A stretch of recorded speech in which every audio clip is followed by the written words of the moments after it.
Evet. Bugünkü Gelmeyen arkadaşlar çok şey kaybetti. Evet. Çok güzel bir parkur. Hava Keşke gelseydiniz. Hava da çok güzel. soğuk dedik ama Soğuk değil valla. biraz yürüyünce. Biz ısındık. Evet.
Evet arkadaşlar, bugünkü parkurla ilgili görüşlerinizi alalım. Harika. İyi ki gelmişiz. Süper. Her şey muhteşem. Kısa ama Gelmeyenler üzülecek. zirve yapamadık ama. Zirve yapamadık ama böylesi de çok güzel. Çok- Doğayı sevdik.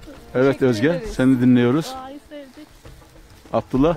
Bozdağ çok güzel. Şimdi iniyoruz Gölce'ye. Az kaldı. Dağlar Fatih Abdullah. Evet.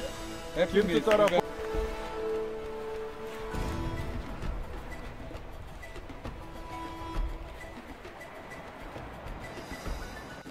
Süper bir parkur. Harikaydı. Ellerine sağlık. Süper bir parkur. Gelmeyenlere hitap olsun.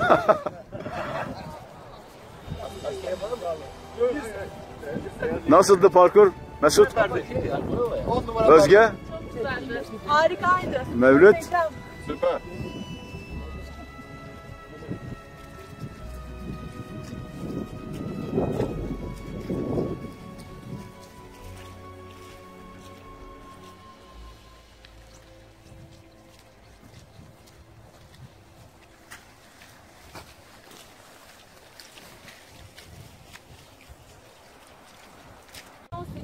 Tarihinde Kuşadası Adadağcılık Doğa Sporları İhtisas Kulübü olarak Kuşadası'ndan yola çıkarak Bozdağ'a geldik.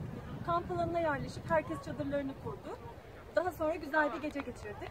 Tabii ki isteğimiz bu sabah kalkıp zirveye çıkmaktı. Fakat valiliğin maalesef yasaklamasından dolayı ve jandarmanın da bizle görüşmesinden dolayı bu faaliyetimizi iptal etmek durumunda kaldık. Sağ olsun Başkanımız Halil İbrahim Çetin bize yeni bir rota buldu ve arkadaşlarımızla hep birlikte bu güzel şahane rotada yürüme imkanı bulduk. Öncelikle istediğimiz valilikten de burada şu an kar yok ve hepimiz çıkıp yürüyebiliriz. Lütfen bu yasak en kısa sürede kaldırılsın. Çok teşekkür ediyoruz. Kulüp başkanımıza da teşekkürler. Tüm katılımcı arkadaşlara da teşekkürler. Görüşmek üzere.